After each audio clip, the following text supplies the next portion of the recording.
फटाफट पढ़ेंगे तो हो सकता है 1-2 चैप्टर भी पढ़े, ठीक है, इसीलिए पहले हिस्ट्री पढ़ेंगे। अब देखो ये एनसीईआरटी है, एक चीज़ याद रखना, इससे पीटी के भी कुछ कुछ क्वेश्चन मिलेंगे, पर कम है, पर मेंस के लिए थोड़ा ज़्यादा इंपॉर्टेंट है, 9th और 10th के, है ना। 10th में एक चैप्टर जरूर मिलेगा जो पीटी के लिए बहुत ज़्यादा इंपॉर्टेंट है, मॉडर्न हिस्ट्री के लिए, है ना, तो वो मैं बता दूंगा। ऐसे मोस्टली ये मेंस के लिए ही है। तो यहाँ तक तो अपने कुछ पढ़ना है नहीं, डायरेक्ट यहाँ पे आता। देखो 5 चैप्टर है। अब इसमें तुम्हारा वर्ल्ड हिस्ट्री वाला जो पार्ट है ना, और देखने में बहुत सारे बताऊंगा क्वेश्चन जो आए हुए हैं अभी वर्ल्ड हिस्ट्री के, ठीक है। जैसे अब की बार फ्रांसीसी क्रांति से डायरेक्ट यूपीएससी 2025 में आया था क्वेश्चन। तो एक मिनट क्वेश्चन लेके बैठता हूँ ना, मैं बताता हूँ। क्वेश्चन बहुत क्वेश्चन मिलेंगे आपको। जैसे आपके फ्रांसीसी क्रांति से ही पूछा था अब की बार, क्या था क्वेश्चन, हाँ, समकालीन विश्व के लिए फ्रांसीसी क्रांति की निरंतर प्रासंगिकता क्या है, स्पष्ट कीजिए, ठीक है। और ऐसा ही सिमिलर टाइप से क्वेश्चन 2018 में भी पूछा था, तो मतलब ये चैप्टर इंपॉर्टेंट है, ठीक है। नाथपाल हिटलर का उदय, जीविका अर्थव्यवस्था समाज, वन्य समाज उपनिवेशवाद, तो ये याद रखना कि बस ये अभी एक बार पढ़ लो एनसीईआरटी, बस, ज़्यादा थोड़ा बहुत मेंस के लिए एक बार इंपॉर्टेंट है, और कुछ ज़्यादा इंपॉर्टेंट है नहीं ये, ठीक है। चलो तो यहाँ से शुरू करते हैं, और ट्राई करेंगे कि इस वीक के एंड तक इसको ख़त्म करें, फटाफट करेंगे। अब दो चैप्टर पढ़ना पड़े एक दिन में, करेंगे, परंतु फटाफट ख़त्म, ठीक है। ख़त्म करने के इन द सेंस ये है कि भाई जितना रिवीजन एनसीईआरटी का एक बार तो खुद से पढ़ के आया करो, एक यहाँ पढ़ा करो, उसके बाद में एक बार खुद से रिवीजन कर लो, टेस्ट के टाइम रिवीजन कर लो, बस हो गया एनसीईआरटी। 4-5 बार पीटी से पहले पढ़ लेना। इस खंड में आप फ्रांसीसी क्रांति, रूसी क्रांति और नाथशीवाद युद्ध के इतिहास पढ़ेंगे। आधुनिक विश्व की रचना में इन तीनों घटनाओं का महत्वपूर्ण योगदान रहा है। तो यार अगर जैसे कैसे यूपीएससी है ना, जैसे एक तो वर्ल्ड हिस्ट्री में डायरेक्ट आपको हेल्प करेंगे चैप्टर, दूसरी बात modern history plus world history के जो मिलके क्वेश्चन आते हैं उसमें भी आपकी हेल्प मिलेगी कि भाई कैसे जो है विश्व में जो घटनाएं घट रही थी उसका भारतीय आंदोलन पे क्या प्रभाव पड़ा है। ऐसे बहुत बार यूपीएससी ने क्वेश्चन पूछा है, तो उसके लिए बहुत ज़रूरी हो जाता है। अध्याय 1 फ्रांसीसी क्रांति के बारे में। आज हम मुक्ति, स्वतंत्रता और समानता की सहज, सुलभ और सामान्य मानकर चलते हैं। ये याद रखना, ये कहाँ से मिला था, तो फ्रांसीसी क्रांति से ही मिला था, मुक्ति, स्वतंत्रता और समानता। लेकिन हमें याद रखना चाहिए कि इन सबका भी एक इतिहास रहा है। फ्रांसीसी क्रांति के जरिए आपको इस इतिहास के एक हिस्से को समझने में मदद मिलेगी। फ्रांसीसी क्रांति ने फ्रांस में राजतंत्र को समाप्त कर दिया। विशेषाधिकारों पर आधारित व्यवस्था से शासन की एक नई व्यवस्था उदित हुई। क्रांति के दौरान तैयार किया गया मानव अधिकार घोषणा पत्र एक नए युग के आगमन का घोतक था। देख लेना, जो नेपाल में जो क्रांति हुई ना अभी, इससे रिलेटेड प्लस मिला के वर्ल्ड हिस्ट्री का क्वेश्चन जरूर बनेगा 2026 में, कि वापस से ऐसा क्या हो रहा है कि जो आंदोलनों की ज़रूरत पड़ रही है, क्रांति आ रही है, तो क्या डेमोक्रेसी पर, मतलब जो भी हो, मतलब क्वेश्चन बनेगा, क्योंकि वापस से विश्व उसी चीज़ में हो रहा है कि बांग्लादेश में हो रहा है, श्रीलंका में हुआ, अफगानिस्तान में हुआ, रिजिम चेंज हो रही है, डेमोक्रेसी ख़त्म हो रही है, तो क्या कमियां है। GS1 में भी क्वेश्चन बनेगा, GS2 में भी बनेगा, यहाँ तक GS4 में भी क्वेश्चन बनेगा, तो अच्छे से माइंड को प्रिपेयर करके रखना। सबके एक समान अधिकार होते हैं और हर व्यक्ति बराबरी का दावा कर सकता है। यह सोच राजनीति की नई भाषा का हिस्सा बन गई। समानता और स्वतंत्रता की यह सोच नए युग का केंद्रीय विचार थी, लेकिन विभिन्न देशों में इन विचारों को नाना रूपों में समझा गया और साधा गया। भारत और चीन, अफ्रीका और दक्षिणी अमेरिका के उपनिवेशवाद विरोधी आंदोलन ने कई ऐसे विचारों को जन्म दिया जो बेहद रचनात्मक और मौलिक थे, लेकिन इन आंदोलनों की भाषा और मुहावरे के 18वीं सदी की उत्तरार्ध की घटनाओं से विविधता मिल रही थी। तो पहले चैप्टर में अपन ये पढ़ेंगे इनकी चीज़ों के बारे में, जो कि सीधा आपको डायरेक्ट मेंस के लिए इम्पोर्टेंट है। अध्याय 2 में आप यूरोप में समाजवाद के आगमन और उस नाटकीय घटनाक्रम के बारे में पढ़ेंगे जिसके चलते रूस के शासक जार निकोलस II को सत्ता छोड़नी पड़ी। रूसी क्रांति ने समाज परिवर्तन का एक नया तरीका गढ़ने का प्रयास किया। इस क्रांति ने आर्थिक समानता और मजदूर किसानों की बेहतरी का सवाल उठाया। इस अध्याय में आप एक नई सोवियत सरकार द्वारा शुरू किए गए बदलाव, उसके सामने आई समस्या, उनसे निपटने के लिए सरकार द्वारा उठाए गए कदमों के बारे में जानेंगे। ये भी क्वेश्चन यूपीएससी ने पूछा है। सोवियत रूस की सरकार ने खेती का औद्योगिकरण और मशीनीकरण कार्यक्रम तो दृढ़ता के साथ आगे बढ़ाया, लेकिन उसने नागरिकों के कई ऐसे अधिकारों को हनन भी किया जो किसी लोकतांत्रिक समाज के संचालन के लिए अनिवार्य होते हैं। फिर भी समाजवाद का नारा विभिन्न देशों के उपनिवेशवाद विरोधी आंदोलनों का हिस्सा बना। आज सोवियत संघ बिखर चुका है और समाजवाद संकट में, लेकिन 20वीं सदी के पैमाने पर समकालीन विश्व का रूपाकार तय करने में सबसे शक्तिशाली ताकत था। फिर अध्याय 3 में पढ़ोगे आप, ये भी याद रखना, एक क्वेश्चन पूछा था कि भारत की जो पंचवर्षीय योजनाएं वो कैसे प्रभावित है उसके उससे, ठीक है। तो हर चैप्टर से क्वेश्चन बना है। अध्याय 3 में आप जर्मनी के बारे में जानेंगे। इस अध्याय में हिटलर के उदय और नाथीवाद की राजनीतिक विश्लेषण किया गया है। यहाँ आप नाथी जर्मनी में औरतों बच्चों की दशा और स्कूलों यातना के ग्रह के बारे में पढ़ेंगे। इस अध्ययन से आपको पता चलेगा कि नाथीवाद ने किस तरह विभिन्न अल्पसंख्यक समूहों को जीने के अधिकार से वंचित कर दिया था, किस तरह उन्हें यहूदियों को सफाया करने के लिए यहूदी विरोधी भावनाओं को भड़काया, लोकतंत्र और समाजवाद के खिलाफ एक मारक युद्ध छेड़ दिया। नाथीवाद की उदय की कहानी सिर्फ कुछ खास घटनाओं, सत्ता का पैशाचिक चाह, हत्याकांड और मौत की कहानी भर नहीं है। ये विभिन्न स्तर पर चलने वाली एक विशिष्ट और दिल दहला देने वाली व्यवस्था की कहानी है। भारत में कुछ भी लोग हिटलर के विचारों से काफ़ी प्रभावित हुए, लेकिन ज़्यादातर लोगों को नाथीवाद के उदय पर खौफी ही महसूस हुआ। आधुनिक विश्व के इतिहास सिर्फ स्वतंत्रता और लोकतंत्र की फलने फूलने कहानी भर नहीं है, ये हिंसा और निरंकुशता, मृत्यु और महाविनाश की कहानी भी है। एक चीज़ ये याद रखना कि मतलब वर्ल्ड हिस्ट्री में प्लस मॉडर्न हिस्ट्री में यूज होगा ही इन चैप्टर का, प्लस ऐसे में भी आपका यूज होगा, ये चीज़ याद रख लेना। इसके अलावा आपके एथिक्स में एग्जाम्पल देने में वहाँ पे भी काम आएंगे। तो मल्टी डायमेंशनल में सोचा करो, नहीं तो फिर पढ़ाई बहुत वो लगेगी। हर 10 चीज़ है, एक चीज़ के लिए 10 जगह जाने की ज़रूरत नहीं है। एक ही टॉपिक को आप कैसे 10 जगह यूज कर सकते हो वो ज़्यादा इंपॉर्टेंट है यूपीएससी में, ये चीज़ याद रखना। फ्रांसीसी क्रांति बहुत इंपॉर्टेंट है, याद रखना ये चीज़।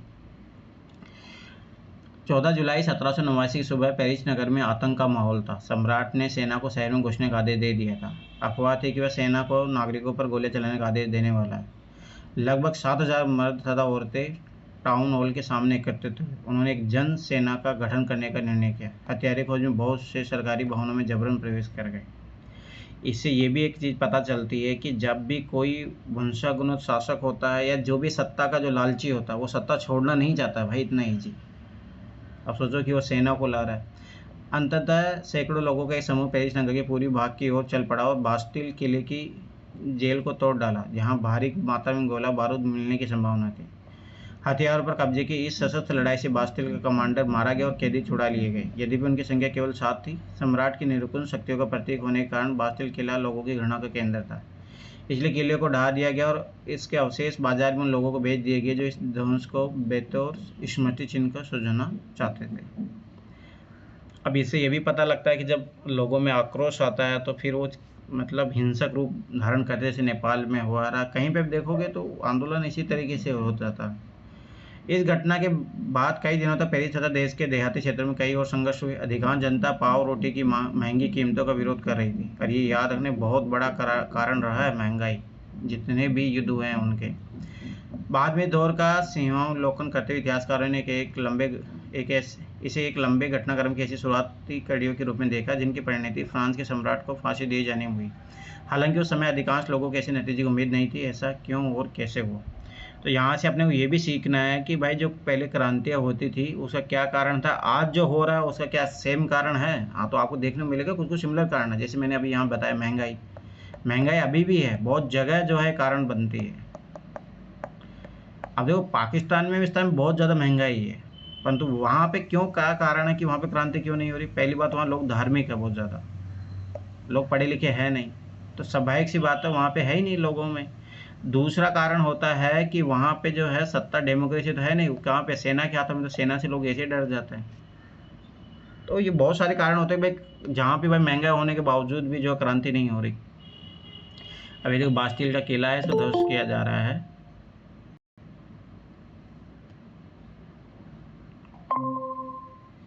युवराज अब तो जाग जाओ, 11 बजे क्लास होती है अब तो।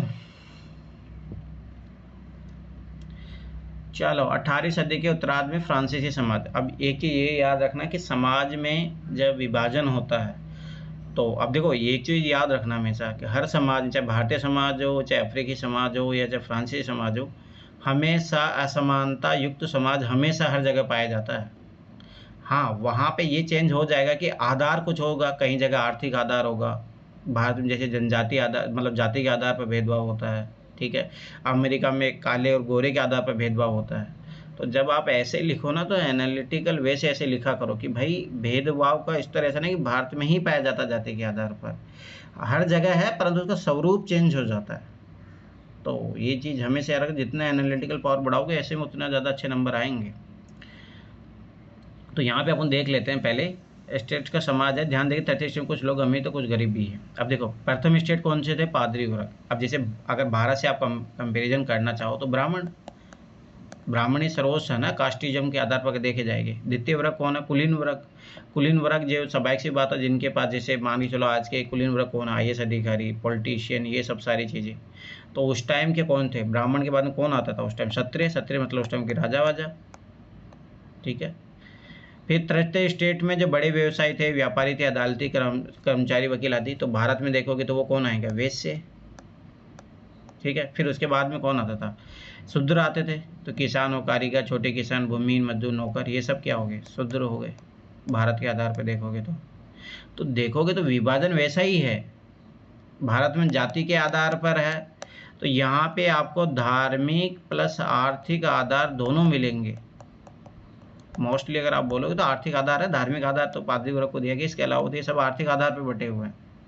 तो ये चीज़ हमेशा याद रखना, विभाजन हर जगह पाया जाता है। अमेरिका में काले और गोरे के आधार पर पाया जाएगा। पहले वहाँ पे पाया जाता था नॉर्थ, और जब अमेरिका यूनाइट नहीं हुआ था, उससे पहले तो अब्राहम लिंकन के कारण यूनाइट हुआ ना वो, नहीं तो वहाँ पे भी पहले भेदभाव था। जैसे आज ही भारत में जैसे नॉर्थ ईस्ट के पीपल के साथ जो भेदभाव होता है, तो ये चीज़ हमेशा याद रखना, क्षेत्रगत भेदभाव। तो ये भेदभाव के जो स्वरूप है, अगर आप GS1 का टॉपिक पढ़ोगे तो उसमें दिया भी है सिलेबस में कि भेदभाव के स्वरूपों का आकलन कीजिए। इस टाइप क्वेश्चन यूपीएससी हमेशा पूछती है। तो आपको ये हमेशा माइंड में होना चाहिए कि भाई भेदभाव एक भी प्रकार का नहीं होता है, बहुत प्रकार के होते हैं। सामाजिक आधार पर भेदभाव होते हैं, जातिगत आधार पर भेदभाव होते हैं, आर्थिक आधार पर, धार्मिक आधार पर भेदभाव होते हैं। भेदभाव बहुत प्रकार के होते हैं। यहाँ तक लिंग के आधार पर भेदभाव होते हैं, यहाँ तक एज के आधार पर भेदभाव होते हैं। तो ये चीज़ हमेशा याद रखना, भेदभाव एक प्रकार का नहीं होता है। यहाँ तक आपकी क्वालिफिकेशन के आधार पर भी भेदभाव होता है कि आपने कौन सी डिग्री हासिल की है, सब्जेक्ट जो है आपने कौन से चयन किए हैं उसके आधार पर भेदभाव होता है। कोई IIT से पढ़ा है, कॉलेज के आधार पर भेदभाव होता है। तो भेदभाव बहुत प्रकार के होते हैं। तो पहले तो आपकी मानसिकता, ये चीज़ आपको पता होना चाहिए, ब्रॉडर होनी चाहिए कि भाई भेदभाव बहुत प्रकार के होते हैं, ऐसे नहीं कि एक प्रकार का ही भेदभाव होता है, ठीक है। तो ये चीज़ याद रखना। अब बात आती है कि भाई 18वीं सदी के उत्तरार्ध में फ्रांसीसी साम्राज्य में क्या हुआ था, ठीक है। तो 18वीं सदी उत्तरार्ध की बात मतलब 1700 से लेके 1800, इसको 18वीं सदी बोलते हैं। उत्तरार्ध मतलब आखिरी का जो चरण था उसका, मतलब 1775 से लेके 1800 के मध्य में, उस टाइम क्या हुआ था।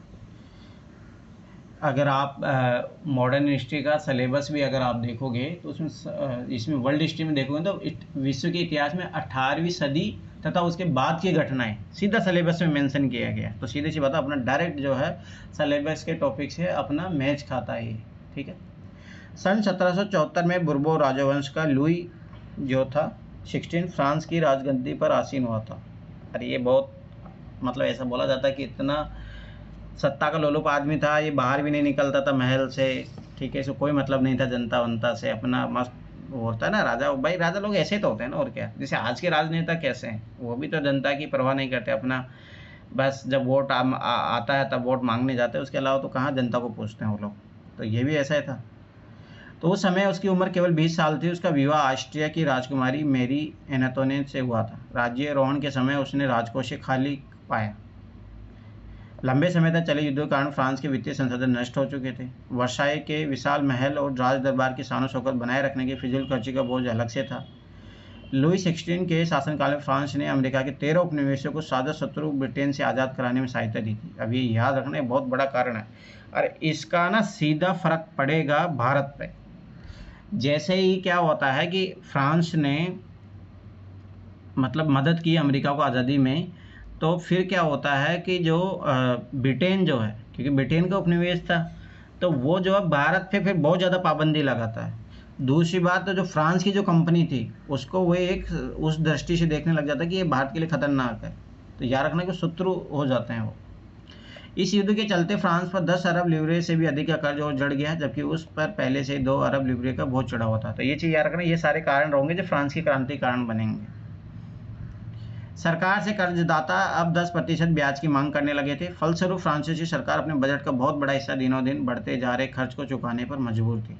अपने नियमित खर्चे जैसे सेना के रखरखाव, राजदरबार, सरकारी कार्यालयों या विश्वविद्यालय के चलाने के लिए फ्रांसीसी सरकार करों में वृद्धि के लिए बाध्य हो गई, पर यह कदम नाकाफी था। इससे यह भी पता चलता है कि बजट का संतुलन होना कितना जरूरी है। अगर इसलिए बोलते हैं ना, राजकोषीय संतुलन होना बहुत जरूरी है। अगर बहुत ज़्यादा घाटा हो जाएगा, फिर आप टैक्स बढ़ाओगे, टैक्स बढ़ाओगे तो महंगाई बढ़ेगी, महंगाई बढ़ेगी जनता परेशान होगी, जनता परेशान होगी तो फिर क्रांति होगी। तो ये चीज़ याद रखना। 18वीं सदी में फ्रांसीसी समाज 3 स्टेट में बटा हुआ था। केवल तीसरे स्टेट के लोग ही कर अदा करते थे। सबसे देखो, अब ये सबसे बड़ी बात, ओनली ये लोग टैक्स दे रहे हैं और मजे ये लोग लूट रहे हैं। संपत्ति सब इनके पास, पर टैक्स इन लोगों से वसूला जा रहा है। इसलिए बोलते टैक्स भी जो है समानुपाती होना चाहिए। ऐसा नहीं है कि भाई आप एक वर्ग से ही टैक्स ले रहे हो। वर्गों में विभाजित फ्रांसीसी समाज मध्यकालीन सामंती व्यवस्था का अंग था। प्राचीन राजतंत्र का पद का प्रयोग सामान्यतः सन 1789 से पहले के फ्रांसीसी समाज में संस्थाओं के लिए होता था। चित्र 2 में फ्रांसीसी समाज की वर्ग व्यवस्था को दर्शाता। पूरी आबादी में लगभग 90% किसान थे, लेकिन जमीन के मालिक किसानों की संख्या बहुत कम थी। ये जो पादरियों के पास है ना, इनके पास सबसे ज़्यादा ज़मीन होती थी चर्च के नाम पे। लगभग 60% जमीन पर कुलीनों, चर्च और तीसरे स्टेट के अमीरों का अधिकार था। प्रथम 2 स्टेट कुलीन वर्ग में पादरी वर्ग के लोगों को कुछ विशेष अधिकार जन्मना प्राप्त थे, मतलब जन्म से ही प्राप्त थे उनको। अब देखो, जैसे यहाँ पे भारत में भी ऐसा था, सोचो कि इसलिए क्यों बोला जाता है कि जैसे अगर आज भी देखोगे तो जमींदारी व्यवस्था, ये सब सारे सिस्टम में किसके पास था? एक हाई क्लास के पास ही तो था ना ये सब सारी चीज़ें। दूसरी बात, जब सोचो लैंड रिफॉर्म भारत में जहाँ अच्छे से नहीं हुआ, आज भी वहाँ पे देखना हाई कास्ट के पास बहुत ज़्यादा ज़मीन है। इनमें से सबसे महत्वपूर्ण विशेषाधिकार था राज्य को दिए जाने वाले करों से छूट। कुलीन वर्ग को कुछ अन्य सामंती विशेषाधिकार भी हासिल थे। वह किसानों से सामंती कर वसूल करते हैं। सोचो, खुद टैक्स नहीं दे रहे और खुद उनको टैक्स वसूलने का अधिकार हो रहा है। किसान अपने स्वामी की सेवा, स्वामी के घर में खेतों में काम करना, सैन्य सेवाएं देना, सड़कों के निर्माण में सहयोग आदि करने के लिए भी बाध्य थे। चर्च भी किसानों से करों का एक हिस्सा टाइड या धार्मिक कर रूप में वसूलता था। सोचो, भारत में भी याद करो, जब मुगल शासक था वो भी धार्मिक कर वसूलते थे। ऊपर से तीसरे स्टेट के तमाम लोगों को सरकार को तो कर चुकाना ही होता था। इन करों में टाइल या प्रत्यक्ष कर और उनके अनेक प्रत्यक्ष कर शामिल थे। जो सोचो, आज भी जो बात बोली जाती है, डायरेक्ट और इनडायरेक्ट टैक्स। अप्रत्यक्ष कर नमक और तंबाकू जैसी रोजाना उपभोग की वस्तुओं पर लगाया जाता था। इस प्रकार राज्य के वित्तीय कामकाज को सारा बोझ करों के माध्यम से जनता वहन करती थी। और सबसे बड़ी बात है कि तीसरा वर्ग ही जो है इसका भुगतान कर रहा था। नए शब्द क्या, लिवरे क्या होता है? फ्रांस की मुद्रा है जिसे 1794 में समाप्त कर दिया गया। एस्टेट क्या होता है? क्रांतिपूर्व फ्रांसीसी समाज में सत्ता और सामाजिक हैसियत को अभिव्यक्त करने वाली श्रेणी है ये। स्टेट मतलब कि कौन के क्लास में है। पादरी वर्ग तरह के विशेष कार्यों करने वाले व्यक्तियों का समूह है। टाइड होता है चर्च द्वारा वसूल किया जाने वाला ये कर सी उपज के 10वें हिस्से के बराबर होता था। टाइल क्या होता है? ये सीधे राज्यों को अदा किया जाने वाला कर होता था। उसे कोई मतलब नहीं ज़्यादा है उसका, सोचना मत। अब यहाँ देखो किस तरीके दिखाया गया। बेचारा गरीब अनाज, फल, पैसा, सलाह सब कुछ लाता है। मोटू जिम्मेदार सब कुछ स्वीकार करने को तैयार बैठा है, पर उसको एक नज़र देखता तक भी नहीं है, उसकी तरफ देख भी नहीं रहा और इसके लिए सब कुछ ला रहा है। कुलीन व्यक्ति जो मकड़ा और किसान मक्खी है। शैतान को जितना दो उसका लालच उतना ही बढ़ते चले जाता है। इससे ये भी पता लगता है कि जब आप स्वाभाविक सी बात है किसी का प्रत्यक्ष अप्रत्यक्ष रूप से शोषण स्वीकार करते हो तो ये आपकी गलती है, आपको उल्टा उसका विरोध करना चाहिए, नहीं तो आप गुलाम बन के रह जाते हैं। ये चीज़ हमेशा याद रखना। जीविका संकट ऐसी चरम स्थिति जब पीड़ित रहने के न्यूनतम साधन भी खतरे में पड़ने लगते हैं। अनाम जिसका नाम मालूम ही ना हो। जीने का संघर्ष। फ्रांस की जनसंख्या सन 1715 में 2.3 करोड़ थी, जो 1789 में बढ़कर 2.8 करोड़ हो गई। परिणाम था अनाज उत्पादन की तुलना में उसकी मांग काफ़ी तेज़ी से बढ़ी। अधिकांश लोगों की मुख्य खाद्य पाव रोटी की कीमत में तेज़ी से वृद्धि हुई। अधिकतर कामगार कारखाने में मजदूरी करते थे, उनकी मजदूरी मालिक तय करते थे, लेकिन मजदूरी महंगाई की दर से नहीं बढ़ रही थी। अब देखो ये यार ना, महंगाई सबसे बड़ा कारण होगी। फलस्वरूप अमीर गरीबी की खाई चौड़ी होती गई। स्थिति तब और बदतर हो गई जब सूखे या ओले के प्रकोप से पैदावार गिर जाती थी। तो याद रखना, यहाँ पे क्या बढ़ रहा है? असमानता भी बढ़ रहा है। नेचुरल डिजास्टर आ रहा है, जब सरकार सपोर्ट नहीं करेगी तो उससे भी दिक्कत होगी। इससे रोजी रोटी का संकट पैदा हो गया था। इसे जीविका संकट प्राचीन राजतंत्र के दौरान फ्रांस में काफ़ी आम थे। आप सोचो कि फिर तो लोग विरोध करेंगे ना। जीविका संकट का चक्कर कैसे था? अब ये याद रखना, ये आप मेंस के अपने नोट्स में इसको बना लेना। ये मेंस में सीधा डायरेक्ट काम आएगा। बस यही है कि इसको अभी जो है प्रेजेंट टाइम के अकॉर्डिंग आपको ऐड करना। देखो, जब खराब फसल होगी तो क्या होगा? उत्पादन आपका कम होगा। ठीक है, उत्पादन जब कम होगा तो स्वाभाविक सी बात है क्या होगा? मांग बढ़ेगी। और मांग जब बढ़ेगी तो स्वाभाविक सी बात है जब सप्लाई कम है, उत्पादन कम हुआ तो मतलब क्या हुआ? सप्लाई कम हुआ। अब सप्लाई कम हुआ, मांग बढ़ रही है, तो क्या होगा फिर? महंगाई बढ़ेगा। अब जब महंगाई बढ़ेगा तो समझ पाता, अब गरीब गुरबा जो पाव रोटी नहीं खरीद पाएंगे। अब जब पाव को रोटी नहीं खा पा रहे तो क्या होगा? कुपोषण होगा, बीमारियां फैलेगी।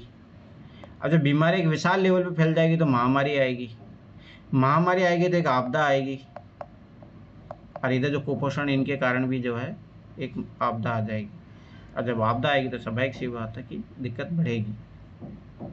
तो इस टाइप का ना देखो, मेंस में इस टाइप के यूपीएससी देखो एनसीईआरटी तरह हिंट देती है कि आपको कैसे मतलब ऐसे फ्लो चार्ट इन चीज़ों का यूज़ करना चाहिए। तो खुद से सोचो, अगर खुद से नहीं सोच पा रहे तो शायद हो सकता है मैं तुम लोगों को दूंगा, कुछ चीज़ें दूंगा। मतलब मेरा माना कि ऐसी चीज़ें ना निकालने सबसे बेस्ट तरीका है मेंस की कॉपी उठाओ टॉपर की, वहाँ से आपको मिल जाएगा ऐसे तरीके। उभरते मध्य वर्ग ने विशेष अधिकारों के अंत की कल्पना की। पहले भी कर बढ़ने व अकाल के समय किसानों कामगार विद्रोह कर चुके थे, परंतु उनके पास सामाजिक व आर्थिक व्यवस्था में बुनियादी बदलाव लाने के लिए साधन व कार्यक्रम नहीं थे। ये जिम्मेदारी तीसरे स्टेट के उन समूहों ने उठाई जो समृद्ध और शिक्षित होकर नए विचारों के संपर्क में आ सके थे। अब देखो यहाँ से एक और चीज़ पता लगती है कि भाई समाजवाद जो मजदूर वर्ग होता है कभी क्रांति का घोतक नहीं होगा। क्रांति का लीड कौन करेगा? जो शिक्षित होगा। क्योंकि एक तो वैचारिक क्रांति बहुत जरूरी होती है किसी भी क्रांति के लिए। चलिए विचार तो चाहिए ना भाई, चलो ठीक है आप क्या कर रहे हो, अगर लोगों को प्रोत्साहन उत्साह मतलब प्रोत्साहन देना है भाई क्रांति में पार्टिसिपेट कीजिए। अब एक मजदूर है वो भाई उसको दैनिक अपनी दिनचर्या के लिए पैसे कमाने हैं, वो कहाँ करेगा? तो पैसे वाले लोग भी चाहिए, शिक्षित चाहिए, बहुत सारी चीज़ें जरूरी है। 18वीं सदी में एक नए सामाजिक समूह का उदय हुआ जिसे मध्य वर्ग कहा गया, जिससे फैलते समुद्र पारी व्यापार ऊनी तथा रेशमी वस्तुओं के उत्पादन के बल पर संपत्ति अर्जित की थी। ऊनी और रेशमी कपड़ों का या तो निर्यात किया जाता था या समाज के समृद्ध लोग उसे खरीद लेते थे। तीसरे स्टेट में इन सौदागरों निर्माताओं के अलावा प्रशासनिक सेवा बैंक वकील जैसे पेशेवर लोग भी शामिल थे। ये सभी पढ़े लिखे थे और इनका मानना था कि समाज के किसी भी समूह के पास जन्म मानना विशेषाधिकार नहीं होने चाहिए, कि भाई जन्म के आधार पर लोगों को विशेष राइट नहीं मिलने चाहिए। अब भारत में देखोगे तो जाति के आधार पर जो है वो क्या दिक्कत है? भाई ब्राह्मण के घर में पैदा हो गया तो ब्राह्मण है, और एक जो शूद्र के घर में है पैदा हुआ है उसको शास्त्र सब आता है पर उसको वो ओहदा नहीं मिलता है। तो आज भी भारतीय समाज में तो ये चीज़ लागू होती है, ये तो गलत है ना। अरे आज देखिए राजनीति में देखिए ना, राजनीतिक राजनेता का बेटा राजा ही बनता है, बिजनेसमैन का बेटा बिजनेस मैन बनता है आराम से, इजीली, कोई दिक्कत ही नहीं है। तो ये तो जन्मजात अधिकार हो गया ना। फिल्म एक्टर का बेटा जो फिल्म एक्टर आराम से बन जाता है, तो ये तो जन्म के आधार पे उसको राइट मिल गया, तो ये तो गलत है ना। किसी व्यक्ति की सामाजिक हैसियत का आधार उसकी योग्यता ही होनी चाहिए। स्वतंत्रता, समान नियमों तथा समान अवसरों के विचार पर आधारित समाज की परिकल्पना जॉन लॉक और जॉक रूसो जैसे दार्शनिकों ने प्रस्तुत की थी। अब यहाँ याद रखना ये line is very very important, हर जगह काम आएगी ये। स्वतंत्रता, समान नियमों तथा समान अवसरों के विचार पर आधारित समाज की परिकल्पना जॉन लॉक, याद रखना ये विचारक थे, और जॉक रूसो जैसे दार्शनिकों ने प्रस्तुत की। अपने टू टिट्राइजेज ऑफ गवर्नमेंट में लॉक ने राजा के देवी और निरंकुश अधिकारों के सिद्धांत का खंडन किया। ये याद रखना ये वेरी वेरी इंपॉर्टेंट है, वर्ल्ड हिस्ट्री के लिए भी और ऐसे भी आपके लिए इथिक्स के लिए भी। यहाँ तक जीएस में भी 2 में भी आप कोट कर सकते हैं इन चीज़ों को, ठीक है। तो यहाँ पे देखो राजा के देवी और निरंकुश अधिकारों के सिद्धांत का खंडन किया। तो यहाँ पे ये भी बात पता चलती है कि कोई भी जो सत्ता में बैठा उसको एकदम निरंकुश अधिकार नहीं होने चाहिए। जैसे इंदिरा गांधी ने मान के चलो उस टाइम इमरजेंसी लगा दिया, लोगों को जीना आराम कर दिया था, तो ये गलत है। तो ये आपको याद रखना कि जॉन लॉक था उसने बोला था ये बात, ठीक है। रूसो ने इस विचार को आगे बढ़ाते जनता और उसके प्रतिनिधियों के बीच एक सामाजिक अनुबंध पर आधारित सरकार का प्रस्ताव रखा था। मॉन्टेस्क्यू ने the spirit of the laws नामक रचना में सरकार के अंदर विधायिका, कार्यपालिका और न्यायपालिका के बीच सत्ता विभाजन की बात की थी। अब ये याद रखना, मॉन्टेस्क्यू ने पावर ऑफ सेपरेशन का कॉन्सेप्ट दिया था। एक एक चीज़ याद रखने बहुत काम आएगी। जब संयुक्त राज्य अमेरिका में 13 उपनिवेशों ने ब्रिटेन से खुद को आज़ाद घोषित कर दिया तो वहाँ इसी मॉडल की सरकार बनी। फ्रांस के राजनीतिक चिंतकों के लिए अमेरिकी संविधान उसमें दी गई व्यक्तिगत अधिकारों गारंटी प्रेरणा की एक महत्वपूर्ण स्रोत थी। दार्शनिकों के इन विचारों पर काफ़ी हाउसों और सेलोन की गोष्ठियों में गर्मागर्म बहस हुआ करती थी और पुस्तकों अखबारों के माध्यम से उनका व्यापक प्रचार प्रसार हुआ। तो एक चीज़ ये भी याद रखना कि भाई जो भी जितनी क्रांति है उनमें पूछता है यूपीएससी कि भाई वैचारिकों का क्या योगदान था, तो वो भी याद रखना। दूसरी बात जो भाई बोलते हैं ना, चर्चा की संस्कृति क्यों इम्पोर्टेंट है, ये देखो यहाँ पे चर्चा हो रही है, क्यों आखिर में पत्रकारिता इनका क्यों जरूरी है कि वो सही चीज़ हो। तो भारत में क्या हो रहा है अभी, पत्रकारिता सब एक पक्षीय हो गए, अब इसी से तो क्या दिक्कत हो रही है, दिक्कत तो डिबेट होती नहीं है, डिबेट होती नहीं है तो स्वाभाविक सी बात है सरकार पर दबाव बनता ही नहीं। पुस्तकों अखबारों को लोगों के बीच जोर से पढ़ा जाता था ताकि अनपढ़ भी उन्हें समझ सके। इसी समय लुई 16 द्वारा राज्य के खर्चों को पूरा करने के लिए फिर से कर लगाए जाने की खबर से विशेषाधिकार वाली व्यवस्था के विरुद्ध गुस्सा भड़क गया। अब स्वाभाविक बात है, लोग पहले से ही परेशान है, लोगों में चर्चा कर ही रहे हैं कि जन्मजात इनको अधिकार मिले हैं, जब चाहे वो अपना मन का कुछ भी कर देते हैं। ठीक है, प्राचीन राजतंत्र में हुए अनुभव का वृत्तांत है। आगे चलकर क्रांतिकारी राजनीति में सक्रिय होने वाले जॉर्ज डॉन्टन ने अपनी पढ़ाई पूरी करने होने के बाद समय को याद करते हुए सन 1793 में अपने एक मित्र को लिखा, मैं पेलिसिस के आवासीय कॉलेज में था, वहाँ मुझे कई महत्वपूर्ण लोगों का सानिध्य मिला। पढ़ाई पूरी होने के बाद बेकारी के दिनों में मैं नौकरी की तलाश में जुट गई। पेरिस के न्यायालय में नौकरी मिलनी असंभव थी। सेना में नौकरी का विकल्प भी मेरे लिए नहीं था, क्योंकि मैं न तो जन्मजात कुलीन था और न ही मेरा क्वेश्चन रख सकता। देख रहे हो, मतलब इसे पता लगता है कि कितने खतरनाक लेवल पे भेदभाव होता वहाँ पे। चर्च भी मुझे आसारा नहीं दे सका। मैं कोई ओहदा भी खरीदने की स्थिति में नहीं था, क्योंकि मेरी जेब में एक सू फ्रांसीसी पैसा तक नहीं था। पर पुराने दोस्तों ने मुंह मोड़ लिया था। व्यवस्था ने हमें पढ़ा लिखा तो दिया, लेकिन हमारी प्रतिभा के इस्तेमाल के अवसर उपलब्ध नहीं कराए। अब ये यार ना, ये भारत में भी पना पड़ा है। अभी भारत में क्या हो रहा है, PhD होल्डर है, अब वो चपरासी का फॉर्म भर रहा है। दूसरी बात, चपरासी फॉर्म में भी क्या हो रहा है, पेपर बिक रहे हैं। अब ये फिर खतरनाक स्थिति हो जाती है। ऑर्थर यंग नामक एक अंग्रेज ने सन 1783 से 89 के दौरान फ्रांस की यात्रा कर अपनी यात्रा को विस्तृत वृत्तांत लिखा। इस वृत्तांत में उसकी यह टिप्पणी दिलचस्प है, सेवा टहल में लगे अपने गुलामों, खासतौर पर उनके साथ बुरा व्यवहार करने वालों को पता होना चाहिए कि इस तरह वह अपनी ज़िंदगी की ऐसी स्थिति में डाल रहा है जो उस स्थिति से बिल्कुल भिन्न होती है, जिसमें उसने मुक्त लोगों की सेवाएं ली होती है और उनसे बेहतर बर्ताव करता है। जो अपने पीड़ितों की कराह सुनते हुए बोझ उड़ाना पसंद करते हैं, उन्हें दंगे के दौरान अपनी बेटी के अपहरण या गला रेत दिए जाने का दुखड़ा नहीं रोना चाहिए। अब सोचो, तो इससे ये देखो, वो दिन जो बोला था बट ये नॉर्मल चीज़ है, जब दंगे होंगे हो ये सब चीज़ें नॉर्मल होती है। ये छोड़ो, ये क्या मतलब नहीं, आगे बढ़ो। क्रांति की शुरुआत, अब यहाँ पता लग गया क्रांति शुरू होती है, फिर उसका क्या प्रभाव रहे, वो सारी चीज़ें इंपॉर्टेंट है। कुछ महत्वपूर्ण तिथियां, 1774 लुई 16 फ्रांस का राजा बनना, सरकारी खजाना खाली हो चुका था, प्राचीन राजतंत्र के समाज में असंतोष गहरा था। इसे यार ने शॉर्ट नोट्स के रूप में एनसीईआरटी ने खुद से ही दे दिया अपनी तरफ। 1789 में क्या होता है, स्टेट जनरल का आह्वान, तथ्य स्टेट नेशनल असेंबली का गठन करता है, बास्टिल पर हमला, देहात में किसानों का विद्रोह होता है। यही 1789 फ्रांसीसी क्रांति होती है। 1791 में सम्राट की शक्ति पर अंकुश लगाने और सभी मनुष्य को मूलभूत अधिकार प्रदान करने के लिए संविधान बनाया जाता है। ये चीज़ याद रखना। फिर से नेपोलियन आएगा यहाँ पे, फिर बदल देगा। 1792-93 फ्रांस गणराज्य बनता है, सिर काट कर राजा को मार दिया जाता है। जैकोबियन गणराज्य का पतन, फ्रांस पर डिक्टेटरी का शासन। 1804 में नेपोलियन फ्रांस का सम्राट बनता है, यूरोप के विशाल भूभाग पर कब्जा कर लेता है। 1815 में वाटर रूल में नेपोलियन की हार होती है, फिर से वापस यहाँ संकट पैदा हो जाता है। तो ये सारा इस चैप्टर में आपको पढ़ने को मिलेगा। अभी जी यार ना, एक एक चीज़ जैसे यूपीएससी क्वेश्चन पूछा आपकी बार क्यों है, तो यहाँ से अपने अभी देखो अभी तक क्या सीखा। पहली बात तो किसी को भी जन्मजात अधिकार नहीं होने चाहिए। भाई आज अजय 2025 में क्वेश्चन आया था, वो क्या था कि वह फ्रांस की क्रांति से आपको क्या क्या सीखने को मिलता है। देखो क्वेश्चन मैं फिर बता रहा हूँ, दोबारा सुन लो। समकालीन विश्व के लिए फ्रांसीसी क्रांति की निरंतर प्रासंगिकता है, स्पष्ट कीजिए। मतलब ये बोलना चाह रहा है कि जो फ्रांस की जो क्रांति आज से 200-250 साल पहले हुई थी, परंतु उसकी प्रासंगिकता, रिलेवेंस वो आज भी बनी हुई है। ठीक है, तो वो कारण बताने हैं आपको। तो यहाँ साफ अपने क्या पता लग रहा है, तो जन्मजात अधिकार किसी को नहीं होने चाहिए। ठीक है, दूसरी बात जो सामाजिक आधार पर भेदभाव होता है वो नहीं होना चाहिए। तीसरी चीज़ जो है महंगाई पे कंट्रोल करना जरूरी है। चौथा जो है राजकोषीय संतुलन बनाए रखना जरूरी है। तो ये देखो डायरेक्ट मेन से क्वेश्चन सोल्व हो रहा है ओनली चीज एनसीईआरटी से पढ़ के, बस वो ये समझ के पढ़ोगे। तो क्रांति की शुरुआत पिछले भाग में आप देख चुके हैं किन कारणों से लुई 16 ने कर बढ़ा दिए थे। क्या आप सोच सकते हैं कि उसने ऐसा कैसे किया होगा। प्राचीन राजतंत्र के तहत फ्रांसीसी सम्राट अपनी मर्जी से कर नहीं लगा सकता था। इसके लिए उसे स्टेट जनरल या प्रतिनिधि सभा की बैठक बुलाकर नए करों के अपने प्रस्ताव पर मंजूरी लेनी पड़ती थी। स्टेट जनरल एक राजनीतिक संस्था थी जिसमें तीनों स्टेट अपने अपने प्रतिनिधि भेजते थे, लेकिन सम्राट के यह निर्णय करता था कि इस संस्था की बैठक कब बुलाई जाए। इससे अंतिम बैठक सन 1614 में बुलाई गई थी। इससे पता लग रहा है कि वहाँ पे राजतंत्र कितना खतरनाक था। लोकतंत्र खत्म हो चुका था इस तरीके से। 200 सालों में उन्होंने कोई बैठक नहीं बुलाई। फ्रांसीसी सम्राट लुई 16 ने 5 मई 1789 को नए करों के प्रस्ताव के अनुमोदन के लिए स्टेट जनरल की बैठक बुलाई। प्रतिनिधियों की मेजबानी के लिए वर्षाई के आलीशान भवन को सजाया गया। पहले और दूसरी स्टेट ने इस बैठक में अपने अपने 300 प्रतिनिधि भेजे, जो आमने सामने की कतारों में बिठाए गए।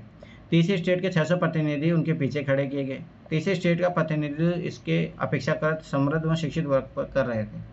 किसानों, औरतों, कारीगरों की सभा में प्रवेश वर्जित था। फिर भी लगभग 40,000 पत्रों के माध्यम से उनकी शिकायतों मांगों की सूची बनाई गई, जिसे प्रतिनिधि अपने साथ लेकर आए थे। स्टेट जनरल के नियमों के अनुसार प्रत्येक वर्ग को एक मत देने का अधिकार था। इस बार भी लुई 16 इसी प्रथा का पालन करने के लिए दृढ़ प्रतीक था, परंतु तीसरे वर्ग के प्रतिनिधि ने मांग रखी कि अब की बार पूरी सभा द्वारा मतदान कराया जाना चाहिए, जिसमें प्रत्येक सदस्य को एक मत देने का अधिकार होगा।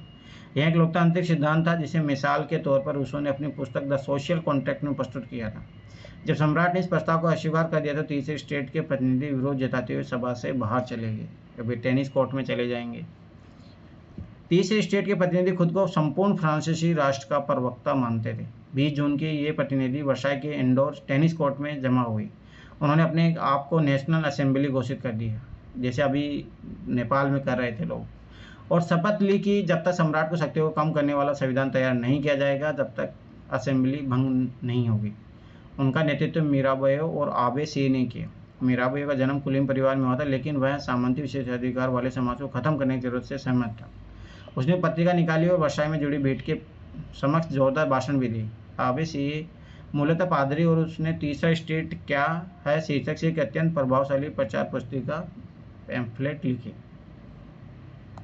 अब देखिए चीज़ जो टेनिस कोर्ट में हो रहा है, एक विशाल पेंटिंग के लिए जाई लुकी डेविड द्वारा बनाई शुरुआती लेखांकन। ये तस्वीर नेशनल असेंबली लगेगी, कोई मतलब नहीं, आगे बढ़ो। जिस वक्त नेशनल असेंबली संविधान का प्रारूप तैयार करने में व्यस्त थी, पूरा फ्रांस आंदोलित हो रहा था। कड़ाके की ठंड के कारण फसल मारी गई थी और पाव रोटी की कीमतें आसमान छू रही थी। बेकरी मालिक स्थिति का फायदा उठाते हुए जमाखोरी में जुट गए थे। बेकरी की दुकानों पर घंटों के इंतजाम के बाद गुस्साए औरतों की भीड़ ने दुकान पर धावा बोल दिया। दूसरी तरफ सम्राट ने सेना को पेरिस में प्रवेश करने का आदेश दे दिया था। क्रुद्ध भीड़ ने 14 जुलाई को बास्टिल पर धावा बोलकर उसे नेस्तनाबूद कर दिया। जैसे अभी नेपाल में वहाँ पे राष्ट्रपति भवन, संसद, वंशज सबको जला दिया था। देहाती इलाकों में गांव-गांव के अफवाह फैल गई कि जागीरों के मालिकों ने भाड़े पर लठेतों लुटेरों के गिरोह बुला लिए हैं, जो पकी फसलों को तबाह करने के निकल पड़े। अब देखो, इससे ये भी पता चलता है जो अफवाहें फैलती है युद्ध के दौर में या क्रांतियों के दौर में, कितनी खतरनाक होती है। इसलिए बचना चाहिए यार, ये हकीकत बात है। कई जिलों में भय से आक्रांत होकर किसानों ने कुदालों और बल्लेचों से ग्रामीण किलों पर आक्रमण कर दिया। उन्होंने अन्न भंडारों लूट लिया और लगान संबंधी दस्तावेज जलाकर राख कर दिए। कुलीन बड़ी संख्या में अपनी जागीरें छोड़कर भाग गए। बहुतों ने तो पड़ोसी देशों में जाकर शरण ली। अपनी विद्रोही प्रजा की शक्ति का अनुमान करके लुई 16 ने अंततः नेशनल असेंबली को मान्यता दे दी और यह मान लिया कि उसकी सत्ता पर से अब से संविधान अंकुश रहेगा। 4 अगस्त 1789 को रात को असेंबली ने करोड़ कर्तव्यों और बंधनों वाली सामंती व्यवस्था के उन्मूलन का आदेश पारित कर दिया। पादी वर्ग के लोगों को भी अपने विशेषाधिकार को छोड़ देने के लिए विवश किया गया, जब धार्मिक कर समाप्त कर दिया गया और चर्च के स्वामित्व वाली भूमि जब्त कर ली गई। इस प्रकार कम से कम 20 अरब लीवरे की संपत्ति सरकार के हाथ में आ गई। अब सोचो कि वो जो टैक्स से वसूलना चाह रहे थे वो तो ऑलरेडी इनके पास था। सोचो, बस ओनली जस्ट एक छोटा सा रिफॉर्म होने से। इसीलिए हमेशा सरकार को विकल्प तलाशते रहने चाहिए। जैसे अभी जीएसटी में रिफॉर्म किया गया है, ऐसे रिफॉर्म करने चाहिए ताकि जनता को आराम मिले, और ये सोचे कि हम कहाँ से ज़्यादा टैक्स वसूल सकते हैं। फ्रांस संवैधानिक राजतंत्र बन गया। नेशनल असेंबली ने सन 1791 में संविधान का प्रारूप पूरा कर लिया। इसका मुख्य उद्देश्य था सम्राट की शक्तियों को सीमित करना। एक व्यक्ति के हाथ में केंद्रीकृत होने के बजाय अब इन शक्तियों को विभिन्न संस्थाओं, विधायिका, कार्यपालिका, न्यायपालिका में विभाजित हस्तांतरित कर दिया जाए। तो ये भी याद रखना, ये अभी जो अपने को प्रेजेंट टाइम में भी सीखने को मिलता है कि कोई भी जो है भारत में, जैसे भाई न्यायपालिका, कार्यपालिका, विधायिका, ये एक दूसरे की शक्तियों पर आरोप न लग मतलब वो प्रतिबंध न लगाए। तो यहाँ से यह भी सीखने को मिल रहा है, जो पावर ऑफ सेपरेशन का कॉन्सेप्ट हमेशा बना रहना चाहिए। इस प्रकार फ्रांस में संवैधानिक राजतंत्र की नींव पड़ी। चित्र साथ दिखाता है कि नई राजनीतिक व्यवस्था कैसे काम करती है। अब देखो यहाँ पे जैसे अभी प्रेजेंट टाइम में है, अब देखो भारत में सबको वोट अधिकार है, पर यहाँ देखो अलग अलग है। सक्रिय नागरिक मताधिकार प्राप्त लोग 2.8 करोड़ की जनसंख्या में लगभग 40 लाख लोग हैं। निष्क्रिय नागरिक मताधिकार प्राप्त नहीं है। लगभग 30 लाख पुरुषों, महिला, बच्चों, 25 वर्ष से कम उम्र के व्यक्तियों को मताधिकार प्राप्त नहीं था। सोचो, फिर ये जो वोट देते थे उसमें से निर्वाचक लोग होते थे, 50,000 चुने जाते थे। फिर उनके वोट से नेशनल असेंबली के 745 सदस्य चुने जाते थे। यहाँ से विधायिका बनती थी। अब देखो न्यायपालिका सभा एक सी बात है, वोट के आधार पर चुनी जाती थी। अभी तो क्या होता है कि अपॉइंट होते हैं, उस तरीके से होता है। अभी कार्यपालिका होती है, कार्यपालिका में कौन होना, मंत्री होते हैं, सम्राट है। अब ये नेशनल असेंबली जो है इस पर नियंत्रण करेगी, ठीक है, परंतु याद रखना सम्राट भी इन पर निषेध रखता था, और ये जो नेशनल असेंबली जो है मंत्रियों पे भी नियंत्रण रखेगी। सन 1791 संवैधानिक कानूनी बनाने का अधिकार नेशनल असेंबली को सौंप दिया। नेशनल असेंबली अप्रत्यक्ष रूप से चुनी जाती थी। सर्वप्रथम अप्रत्यक्ष याद रखना कि डायरेक्ट जनता नहीं चुनती थी, ये निर्वाचक जो होते थे, ये देखो ये लोग जो सक्रिय थे इनको चुनते थे, ये लोग जो है नेशनल असेंबली के सदस्यों को चुनते थे। और आज भी देखो तो चाइना में ऐसा ही सिस्टम है, डायरेक्ट जनता से नहीं चुने जाते वहाँ पे। सर्वप्रथम नागरिक के निर्वाचक समूह को चुनाव करते थे जो पुनः असेंबली के सदस्यों को चुनते थे। सभी नागरिकों को मतदान का अधिकार नहीं था। 25 वर्ष से अधिक उम्र वाले केवल ऐसे पुरुषों को सक्रिय नागरिक जिन्हें मत देने का अधिकार था का दर्जा दिया गया, जो कम से कम 3 दिनों की मजदूरी के बराबर कर चुके थे। यहाँ से ये भी चीज़ सीखने को मिलता है कि भाई भारत कितना बड़ा महान है, क्योंकि आज़ादी के बाद ही भारत ने दे दिया। तो यहाँ सोचो कि कितने सालों बाद दिया गया। शेष पुरुषों और महिलाओं को निष्क्रिय नागरिक के रूप में वर्गीकृत किया गया था। निर्वाचक की योग्यता प्राप्त करने तथा असेंबली सदस्य होने के लिए लोगों को करदाताओं को उच्चतम श्रेणी माना जा रहा था। अब ये देखो यहाँ पे भाई वो हाई इनकम टैक्स देते हो तब जाके वो असेंबली मेंबर बनेंगे, तो ये तो गलत है ना। तो यहाँ पे असमानता भी दिखती है एक तरीके से। पुरुष नागरिक अधिकार घोषणा पत्र को 1790 में ले बॉर्बी द्वारा बनाए गए चित्र दाई और आकर्षित फ्रांस को और बाई और कानून को निरूपित करती है। संविधान पुरुष नागरिक अधिकार घोषणा पत्र के साथ शुरू हुआ था। जीवन के अधिकार, अभिव्यक्ति स्वतंत्रता के अधिकार और कानूनी बराबरी के अधिकार नैसर्गिक व हरणीय अधिकार के रूप में स्थापित किया गया। आप देखो ये भी लिख सकते हो कि प्रेजेंट टाइम में अभिव्यक्ति का स्वतंत्रता की जो बात है उस टाइम में किया था, जीवन के अधिकार की बात है, तो ये चीज़ याद रखना।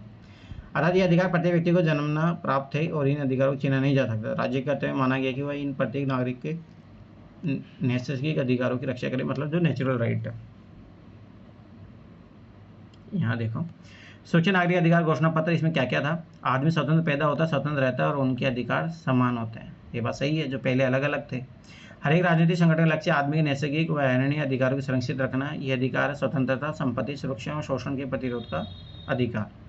समग्र संप्रभुता का स्रोत राज्य में नहीं था। कोई भी समूह या व्यक्ति ऐसा अनधिकार प्रयोग नहीं करेगा जिसे जनता की सत्ता की स्वीकृति न मिली हो। स्वतंत्रता का आशय ऐसे काम करने की शक्ति से है जो औरों के लिए नुकसानदायक ना हो। तो याद रखना कि स्वतंत्रता पर जो रिस्ट्रिक्शन है, अब देखो ये भी यहीं से फ्रांसीसी क्रांति सीखने को मिलता है। समाज के लिए किसी भी हानिकारक कृत्य पर पाबंदी लगाने का अधिकार कानून के पास है। कानून सामान्य इच्छा की अभिव्यक्ति है। सभी नागरिकों को व्यक्तिगत रूप से या अपने प्रतिनिधि के माध्यम से इसके निर्माण में भाग लेने का अधिकार है। कानून की नज़रिए में सभी नागरिक समान होते हैं। यहाँ देखो समानता कॉन्सेप्ट। कानून सम्मत प्रक्रिया के बाहर किसी भी व्यक्ति को न तो दोषी ठहराया जा सकता है, नहीं गिरफ्तार अथवा नजरबंद किया जा सकता है। यहाँ से भी सीखने को मिलता है जो डिटेंशन कर दिया जाता है अभी, ये नहीं किया जाना चाहिए विदाउट कानून। प्रत्येक नागरिक बोलने, लिखने और छापने के लिए आज़ाद है, लेकिन कानून द्वारा निर्धारित प्रक्रिया के तहत ऐसी स्वतंत्रता के दुरुपयोग की जिम्मेदारी भी उसी की होगी। ये बात भी सही है। सार्वजनिक सेना तथा प्रशासन के खर्चे चलाने के लिए एक सामान्य कर लगाना अपरिहार्य है। सभी नागरिकों को पर उनकी आय के अनुसार समान रूप से कर लगाया जाना चाहिए। अब ये भी बात सही है। देखो आज भी प्रेजेंट टाइम में इसको अपन अप्लाई करते हैं। अब देखो कितना सारा ये निचोड़ है कि फ्रांसीसी क्रांति को क्या क्या सीखने को मिलता है। क्योंकि संपत्ति का अधिकार एक पावन और अनुल्लंघनीय अधिकार है, किसी भी व्यक्ति को इससे वंचित नहीं किया जा सकता जब तक कि विधि द्वारा स्थापित प्रक्रिया के तहत सार्वजनिक आवश्यकता के लिए संपत्ति का अधिग्रहण करना आवश्यक न हो। और ये भी आज भारतीय गवर्नमेंट फॉलो करती है। ऐसे मामले में अग्रिम मुआवजा जरूरी दिया जाना चाहिए। सेम कॉन्सेप्ट आज भी अपन लागू करते हैं। तो इससे पता लगता है कि भाई जो फ्रांसीसी क्रांति आज से 200 साल पहले घटी थी, वो सोचो कितना बिल्डअप थी अपने आप में। क्रांतिकारी पत्रकार जया पॉल मरा ने अपने अखबार लॉमी दो पल्प जनता का मित्र में नेशनल असेंबली द्वारा तैयार किए गए संविधान पर टिप्पणी की थी। जनता के प्रतिनिधित्व का कार्यभार अमेरिका को सौंप दिया गया है। गरीबों और शोषितों की दशा केवल शांतिपूर्ण तरीके से कभी नहीं सुधर सकती। यह इस बात को अकाट्य परिणाम है कि धनाढ़ वर्ग कानून को कैसे प्रभावित करता है। फिर भी कानून तभी तक चलेंगे जब तक लोग उन्हें मानेंगे। जिस तरह उन्होंने कुलीनों द्वारा लादे गए जुए को उतार फेंका, एक दिन वह हर्ष अमीरों का भी करेंगे। इसी के बारे में ना अम्बेडकर भी भारतीय संविधान के बारे में बोलते हैं कि भाई भारत का संविधान जैसा भी हो, ये डिपेंड करता है कि भाई आने वाले जो शासक होंगे वो कैसे चलाएंगे इसको। अगर वो चाहेंगे तो इसको कमज़ोर भी कर देंगे, चाहेंगे तो और मजबूत बना देंगे। तो ये चीज़ हमेशा याद रखना, जो यूज करता है उसके ऊपर डिपेंड करता है कि भाई वो कैसा संविधान बनेगा। राजनीतिक प्रतीकों के मायने 18वीं सदी में ज़्यादातर स्त्री पुरुष पढ़े लिखे नहीं थे, इसलिए महत्वपूर्ण विचारों पर प्रचार करने के लिए छपे हुए शब्दों के बजाय अक्सर आकृतियों प्रतीकों का प्रयोग किया जाता था। ये ले बारहवीं ने अपनी पेंटिंग में अधिकारी घोषणा पत्र को लोगों तक पहुंचाने के लिए अनेक प्रतीकों का प्रयोग किया था। आइए इन प्रतीकों को समझने की कोशिश करें। टूटी हुई जंजीर, दासों को बांधने के लिए जंजीर का प्रयोग होता था। टूटी हुई कड़ी उनकी आज़ादी का प्रतीक है। ठीक है। छड़ों का बच्चीदार गट्ठर अकेली छड़ को आसानी से तोड़ा जा सकता है, पूरे गट्ठर को नहीं, एकता में ही बल है। तो ये याद करो, भारत में भी बहुत सारी स्टोरी में चीज़ सीखने को मिलती है। ठीक है। त्रिभुज के अंदर रोशनी बिखेरती आँख, सर्वदर्शी आँख का ज्ञान का प्रतीक है। सूर्य की किरणें अज्ञान रूपी अंधेरे को मिटा देगी। ठीक है। राजदंड शाही सत्ता का प्रतीक है। अपनी पूंछ मुंह में लिए शाप सनातनता का प्रतीक, अंगूठी की और कोई और छोर नहीं होता। ये सब फालतू की बातें बस ऐसे दिया गया है। लाइफ साइजेंट टोपी दासों द्वारा स्वतंत्र होने के लिए पहले जाने वाली टोपी है ये। नीला सफ़ेद लाल फ्रांस के लिए राष्ट्रीय रंग है ये। दिल्ली वाली स्त्री कानून का मानवीय रूप, यार को भारत में भी है कानून की देवी जो बोला जाता है। विधिपट कानून सबके लिए समान है, उसके नज़र में सब बराबर है। याद करो, जो भारत में तो उस पर पट्टी बांध दी जाती है और बोला जाता है कि सबके लिए समान है। 1 मिनट रुकना, 1 मिनट कॉल आ रहा है किसी का। 1 मिनट। ऐप नॉट अवेलेबल, ये लो।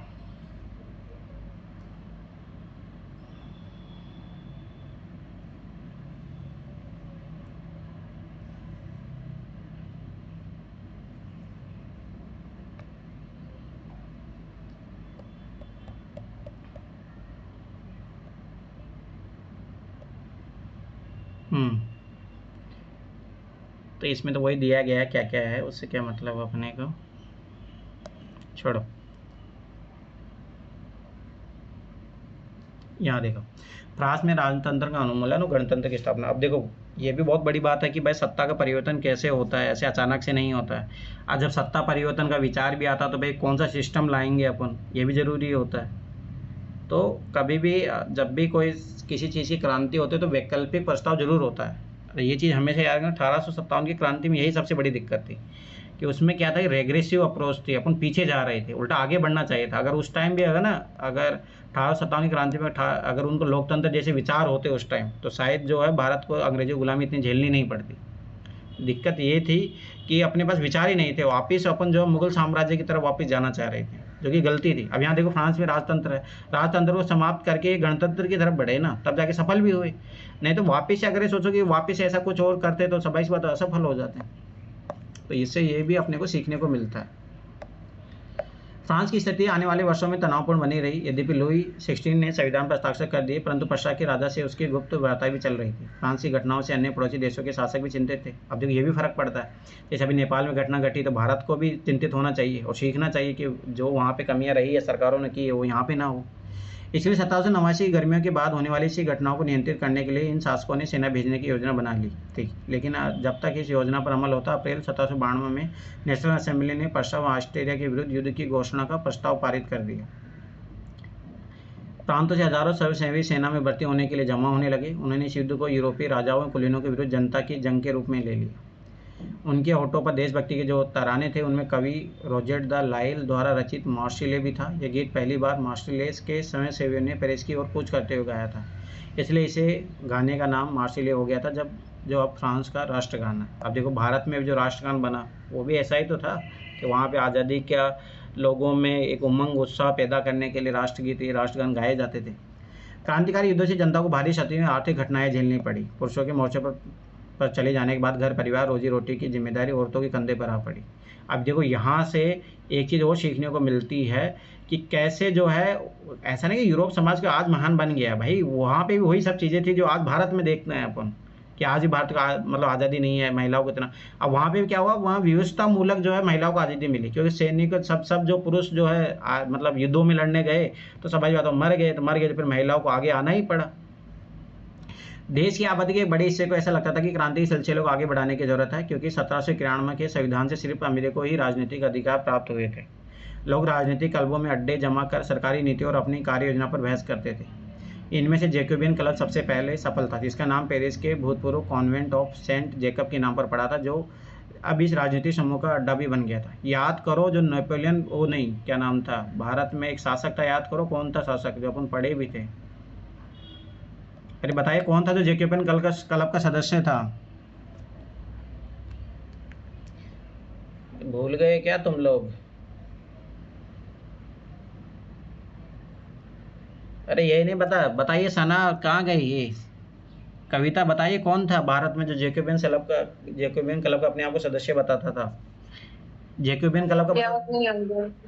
कौन था? याद नहीं आ रहा है। जैकोबियन क्लब का ही तो बताता था या किसी और का बताता था अपने आप को? बताइए।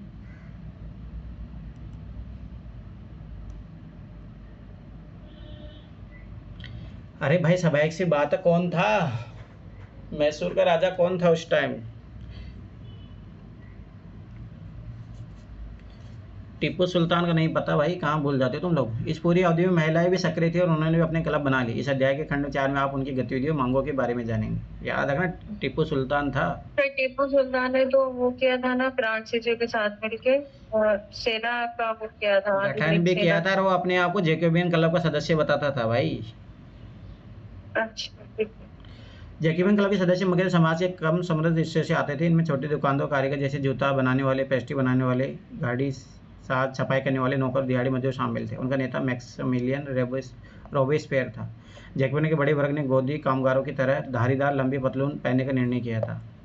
ऐसा उन्होंने समाज के फैशन पृष्ठभूमि, खासतौर से घुटने तक पहने जाने वाले ब्रीचेस, घुटना पहनने वाले की उन्होंने से खुद को अलग करने के लिए किया था। यह ब्रीचेस पहनने वाले पुरुषों की सत्ता समाप्ति का ऐलान का उनका तरीका था। ये देखा। कॉन्वेंट धार्मिक जीवन का समर्पित समूह की इमारत। कॉन्वेंट याद रखना ये चीज़। यह है नानानी वाले लिबर्टी स्वतंत्रता। यह किसी महिला कलाकार द्वारा रचित दुर्लभ चित्रों में से एक है। क्रांतिकारी घटना के क्रम के बाद महिलाओं के लिए संभव हो गया कि वे स्थापित चित्रकारी के साथ प्रशिक्षण प्राप्त कर सके। हर 2 साल में लगने वाली सेलोन नामक नुमाइश में अपने चित्रों को प्रदर्शित कर सके। यह तस्वीर स्वतंत्रता का नारी रूपक अर्थात नारी आकृति की स्वतंत्रता का प्रतीक है। ठीक है। इसलिए जैकोबियन को सोकुलांत के नाम से भी जाना गया, जिसका शाब्दिक अर्थ होता बिना घुटने वाले। सोकुलांत पुरुष लाल रंग की टोपी भी पहनते थे जो स्वतंत्रता का प्रतीक थी, लेकिन महिलाओं को ऐसा करने की अनुमति नहीं थी। याद करो, इसीलिए तो जैकोबियन क्लब को सदस्य बताता था, क्योंकि वो स्वतंत्रता चाहता था। और ये लोग भी क्या चाह रहे हैं? स्वतंत्रता ही चाह रहे हैं। सन 1792 की गर्मियों में जैकोबियन ने खाद्य पदार्थों की महंगाई एवं अभाव से नाराज पेरिस वासियों के लेकर एक विशाल हिंसक विद्रोह की योजना बनाई। 10 अगस्त की सुबह उन्होंने ट्यूलेरिए के महल पर धावा बोल दिया। 1 मिनट रुकना, 1 मिनट। राजा के रक्षकों को मार डाला और खुद राजा के कई घंटों तक बंधक बनाए रखा। बाद में असेंबली ने शाही परिवार को जेल में डाल देने का प्रस्ताव पारित किया। नए चुनाव कराए गए। 21 वर्ष से अधिक कम उम्र वाले सभी पुरुषों, चाहे उनकी संपत्ति हो या ना हो, को मतदान अधिकार दिया गया। अब देखो यहाँ पे फिर युद्ध करना पड़ा, ठीक है। पर याद रखो अभी भी देखो पुरुषों को ही दिया जा रहा है महिलाओं को नहीं दिया जा रहा। नवनिर्वाचित असेंबली कन्वेंशन का नाम दिया गया। 21 सितंबर 1792 को राजतंत्र का अंत कर दिया। फ्रांस की गणतंत्र घोषित किया गया। जैसे कि आप जानते हैं, गणतंत्र सरकार का वह रूप है जहां सरकार एवं उसके प्रमुख का चुनाव जनता करती है। वंशानुगत राजशाही नहीं है। आप कुछ अन्य गणतांत्रिक देशों के बारे में जानकारी प्राप्त करने की कोशिश करें, देखिएगा कैसे, कब और कैसे गणतंत्र बने। तो याद करना, भारत भी एक गणतंत्र है। और गणतंत्र का मतलब यही होता है, ये भी याद रखना, कि जहाँ जनता सरकार को चुनती है और जनता उसके प्रमुख का चुनाव जो है, सरकार का जो प्रमुख होता है, अभी कौन होता है? राष्ट्रपति। राष्ट्रपति भारत में अप्रत्यक्ष रूप से चुना जाता है, पर जनता के द्वारा ही माना जाता है वो अप्रत्यक्ष तरीके से। पर जहाँ आप ब्रिटेन में देखोगे तो वहाँ राजशाही चलता है अभी भी। तो याद रखना ये चीज़। देशद्रोह, अपने देश या सरकार से विश्वासघात करना। लुई 16 न्यायालय द्वारा देशद्रोह के आरोप में मौत की सजा सुना दी गई। 21 जनवरी 1793 प्लेस डी लॉ कॉनकॉर्ड में इसे सार्वजनिक रूप में फांसी दे दी गई। जल्द ही रानी मेरी एंटोइनेट का भी वहीं असर हुआ। सोचो ये हाल होता है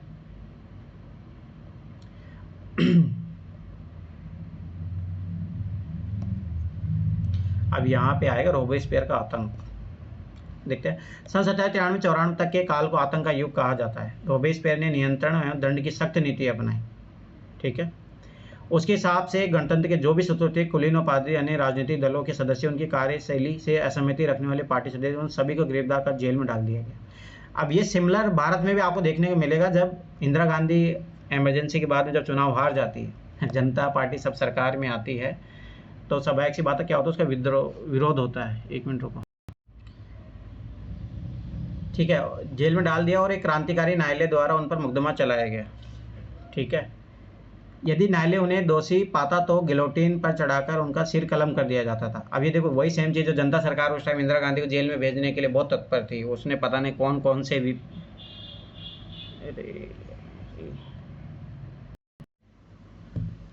चलो, गिलोटिन दो खंभों के बीच लटकते आरे वाली मशीन थी जिस पर रखकर अपराधी का सिर धड़ से अलग कर दिया जाता था। इस मशीन को नाम इसके आविष्कारक डॉक्टर गिलोटिन के नाम पर पड़ा। याद रखना, संसद में जो गिलोटिन एक प्रस्ताव भी होता है, उसमें क्या होता है, मतलब जैसे नॉर्मली क्या होता है, कोई बिल पारित किया जाता है ना तो वोटिंग करवाया जाता है, परंतु जो मोस्टली क्या होता है, जब वोटिंग नहीं करवाना होता है तो डायरेक्ट उसको नल एंड वॉइड करार दिया जाता है। ठीक है, तो ये चीज़ याद रखना। मतलब एक साथ, मतलब ऐसा माना जाता है कि पारित हो गया, मतलब तो उसमें वोटिंग नहीं करवाई जाती। तो गिलोटिन प्रस्ताव भी है तो पॉलिटी में क्वेश्चन पूछा भी जाता है। रोबिस्पियर सरकार ने कानून बनाकर मजदूरी में कीमतों का अधिकतम सीमा तय कर दी। गोश्त में पावर रोटी की राशनिंग कर दी गई। किसानों को अपने अनाज शहरों में ले जाकर सरकार द्वारा तय कीमतें बेचने के लिए बाध्य किया गया। अब देखो ये चीज़ भी याद रखना, ये भी बहुत दिक्कत करती है। इससे ये भी पता लगता है कि किसी भी सत्ता का आतंक नहीं होना चाहिए, नहीं तो वो बहुत खतरनाक होता है। अब देखो ये वापस से चेंज हो गई सरकार। अपेक्षाकृत महंगे सफ़ेद आटे के इस्तेमाल पर रोक लगा दी गई। सभी नागरिकों के लिए साबुत गेहूं से बनी और बराबरी का प्रतीक मानी जाने वाली समता रोटी खाना अनिवार्य कर दिया। अभी देखो ये चीज़ें जो ज़बरदस्ती थोपी जाती है वो कभी चलती नहीं है। बोलचाल संबंधन में बराबरी का आचार व्यवहार लागू करने की सिफारिश की गई। परंपरागत मनुष्य महाशय में मदाम महोदय के स्थान पर अब सभी फ्रांसीसी पुरुषों और महिलाओं को सत्यवीन नागरिक व सत्यवीन नागरिका नाम से संबोधित किया जाने लगा। चर्चों को बंद कर दिया गया और उनके भवनों को बेरे के दफ्तर बना दिया गया। इससे ये चीज़ भी अपने को सीखने को मिलती है कि भाई स्वतंत्रता समानता ज़बरदस्ती किसी पर थोपी नहीं जा सकती। ये चीज़ याद रखना। अब ये यहाँ पे थोपने का प्रयास कर रहे हैं, देखो आगे चल नहीं पाएगा। रोबेस्पियर ने अपनी नीतियों को इतनी सख्ती से लागू किया कि उसके समर्थक भी त्राहि करने लगे। अंततः जुलाई 1794 में न्यायालय द्वारा उसे दोषी ठहराया गया और गिरफ्तार करके अगले दिन उसे गिलोटिन पर चढ़ा दिया गया। सोचो, उसको खुद को फांसी पर चढ़ा दिया गया। यही होता है, ये बहुत ज़रूरी है। देखो यहाँ से चीज़ें सीखने को मिल रही है। तो जो यूपीएससी ने क्वेश्चन पूछा है वो डायरेक्ट आप लिख सकते हो। स्वतंत्रता लिबर्टी क्या है? दो परस्पर विरोधी विचार। क्रांतिकारी पत्रकार कैमिल डेसिमले ने सन 1793 में लिखा है कि इससे कुछ ही दिनों के बाद आतंक राज के दौरान उसे फांसी दे दी गई। ठीक है, कुछ लोगों को मानना है कि स्वतंत्रता एक शिशु के समान है जिसे परिपक्व होने तक अनुशासन की अवस्था से गुजरना आवश्यक है, पर सत्य कुछ और ही। स्वतंत्रता सुख शांति है, विवेक है, समानता व न्याय है, यह अधिकारों का घोषणा पत्र है। आप शायद अपने सभी दुश्मनों को सिर काट देना चाहते हैं। क्या इससे बड़ी मूर्खता हो सकती है? क्या किसी एक व्यक्ति को उसके दासियों सगे संबंधियों को दुश्मन बनाए बिना फांसी के तख्ते तक लाना संभव है? 7 फरवरी 1794 को रोबेस्पियर ने कन्वेंशन में भाषण दिया जो ला ते मॉनिटर यूनिवर्सल अखबार में छपा। उसी भाषण का एक अंश है, लोकतंत्र को स्थापित सुदृढ़ करने के लिए संविधान सम्मत शांतिपूर्ण शासन के लिए हमें सबसे पहले अत्याचारी निरंकुशता के विरुद्ध स्वतंत्रता की लड़ाई को अंतिम परिणति तक पहुंचाना होगा। गणतंत्र के घरेलू व भारी दुश्मनों का विनाश करना आवश्यक है, अन्यथा हम खुद नष्ट हो जाएंगे। क्रांति के दौर में लोकतांत्रिक सरकार आतंक का सहारा ले सकती है। आतंक बस कठोर और तरुणता और अन्य में नहीं है जिसका प्रयोग पितृभूमि की अत्यावश्यक जरूरतों को पूरा करने के लिए किया जाएगा। आतंक के जरिए स्वतंत्रता के दुश्मनों पर अंकुश लगाना गणतंत्र के संस्थापक का अधिकार है। अब देखो यहाँ पे ये चीज़ यही सिखाने का प्रयास कर रहा है कि भाई स्वतंत्रता ऐसी कोई चीज़ नहीं होती है, आप उसको ज़बरदस्ती किसी पर थोप नहीं सकते हो। दूसरी बात कि भाई स्वतंत्रता एक शिशु के समान है जिसे परिपक्व होने तक अनुशासन की अवस्था से गुजरना आवश्यक है, पर सत्य कुछ और है। ऐसा नहीं है कि भाई जबरदस्ती अनुशासन थोपोगे आप। स्वतंत्रता सुख शांति विवेक है, समानता है, न्याय है, यह अधिकारों का घोषणा पत्र है। तो ये चीज़ याद रखना, ये वाली जो लाइन है बहुत इंपॉर्टेंट है। ये वाली यहाँ चाहो तो यहाँ से लेके यहाँ तक। क्रांतिकारियों ने सरकार ने अनेक प्रकार से जनता की वफादारी हासिल करनी चाहिए। उनमें से एक इस प्रकार के उत्सव का आयोजन था। एक घरों में इतिहास के आभा को संप्रेषित करने के लिए प्राचीन यूनान और रोम की सभ्यता और प्रतीक इस्तेमाल किया गया। मंच के बीचों बीच बने पावे पर टिका हुआ क्लासिकी मंडप अस्थायी सामग्री का बना था जिसे जब चाहे तोड़ा जा सकता है। ठीक है, डायरेक्टरी शासित फ्रांस।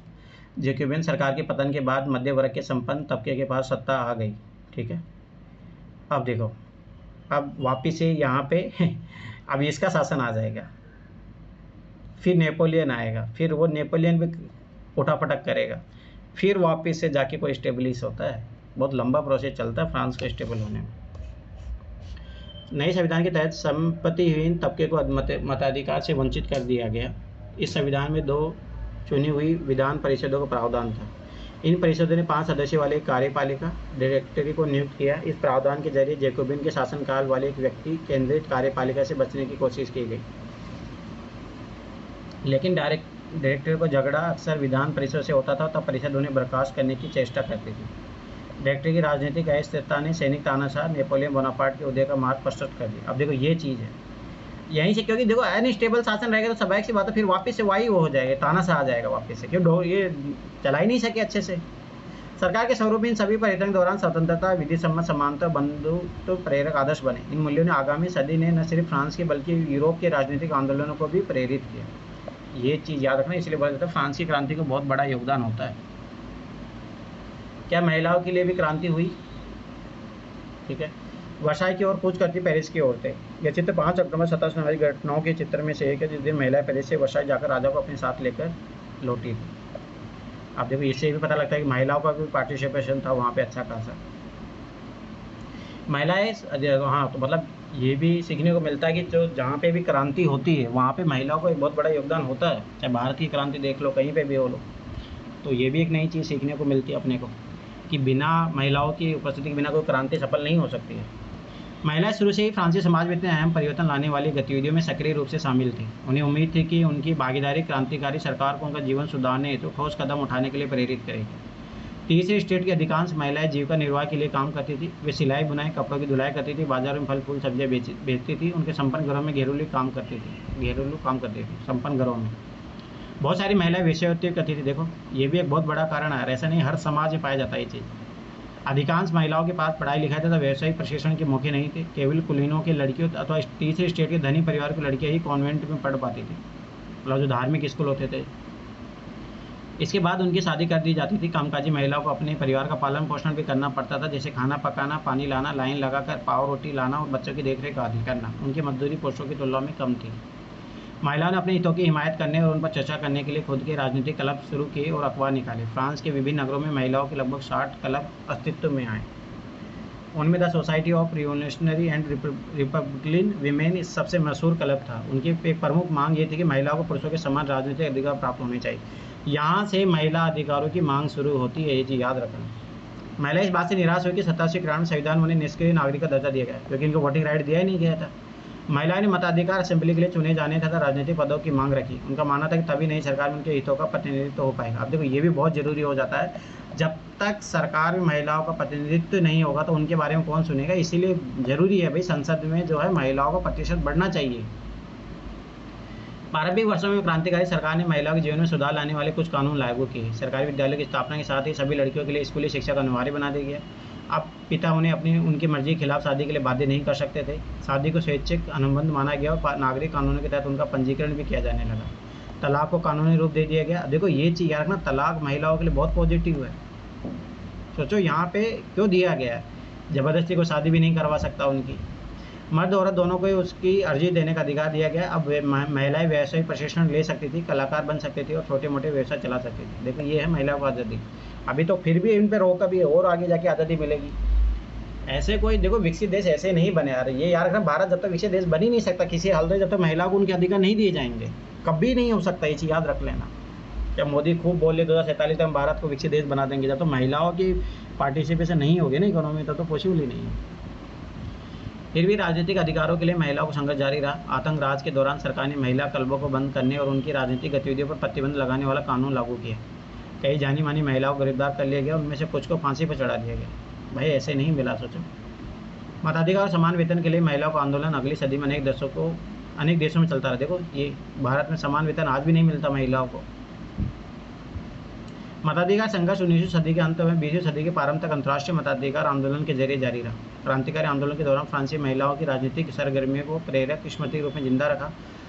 अंततः सन 1946 में फ्रांस की महिलाओं का अधिकार हासिल हुआ। सोचो कहाँ 1789 में फ्रांस की क्रांति होती है, कहाँ 1946 में उनको मताधिकार। मतलब समझ रहे हो, 100 साल वो 150 लगभग 160 साल बाद में इतना लंबा संघर्ष है। भारत में जस्ट आज़ादी के बाद ही मिल जाएगी, इसलिए लोग मूल्य नहीं समझते इस बात का। सबसे बड़ी सोचो, इन्होंने 160 साल संघर्ष किया, कितनी पीढ़ियाँ खत्म हो गई।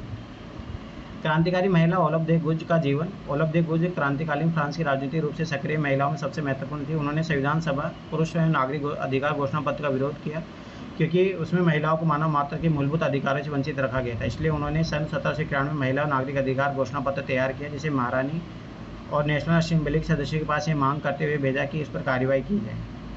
सन 1793 में ओलब दे गुज ने महिला क्लबों को जबरदस्ती बंद कर देने के लिए जैकोबिन सरकार की आलोचना की। उन पर नेशनल कन्वेंशन द्वारा देशद्रोह का मुकदमा चलाया गया। इसके तुरंत बाद उन्हें भी फांसी पर लटका दिया गया।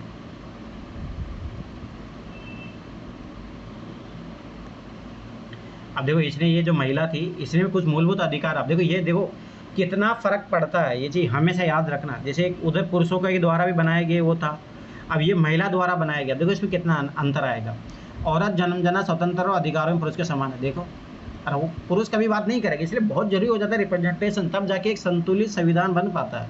यहाँ साफ सीधा पता लगेगा औरत जन्म से स्वतंत्र होती है भाई, ऐसा नहीं कि उसको आप जन्म, अब यही होता है भारत में क्या वर्णाश्रम सिस्टम या जो भी धार्मिक सिस्टम क्या है कि भाई महिलाएं शादी तक जो है माँ बाप के संरक्षण में, भाई बहन के संरक्षण में रहेगी, उसके बाद में पति के संरक्षण में रहेगी, फिर बुढ़ापे में किसके बच्चों के संरक्षण में रहेगी। हमेशा उसको स्वतंत्र कभी माना ही नहीं जाता भारतीय समाज में, चाहे कोई सा भी धर्म मान लो आप, चाहे मुस्लिम धर्म ले लो, कोई सा भी धर्म ले लो। तो इससे साफ पता लग रहा है कि कितनी असमानता है। और भारत में हमेशा क्या है कि भाई पुरुष से जो है कमज़ोर है महिलाएं और पुरुष के नीचे ही रहनी चाहिए महिला। यहाँ साफ बोले कि अधिकार पुरुषों के समान है।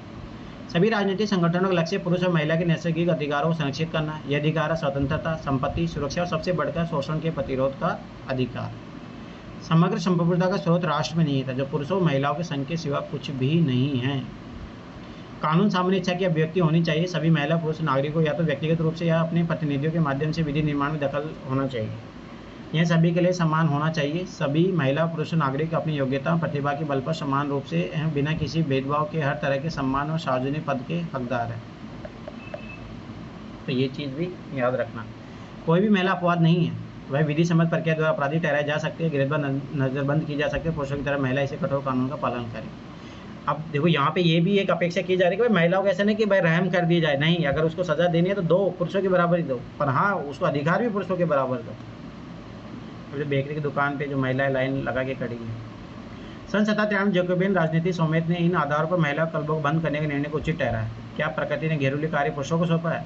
क्या प्रकृति ने बच्चों को दूध पिलाने के लिए हमें स्तन दिए है? अब सोचो ये अभी नेचुरल राइट के खिलाफ चले जाएंगे, यहाँ से फिर फेमिनिज्म डेवलप होता है। नहीं, प्रकृति ने पुरुष से कहा पुरुष बनो, शिकार कशी राजनीतिक कर्तव्य है तुम्हारा साम्राज्य। प्रकृति महिला से कहा स्त्री बनो, गृहस्थी काम करो, मातृत्व खुद सुगत दायित्व ये तुम्हारे कार्य है।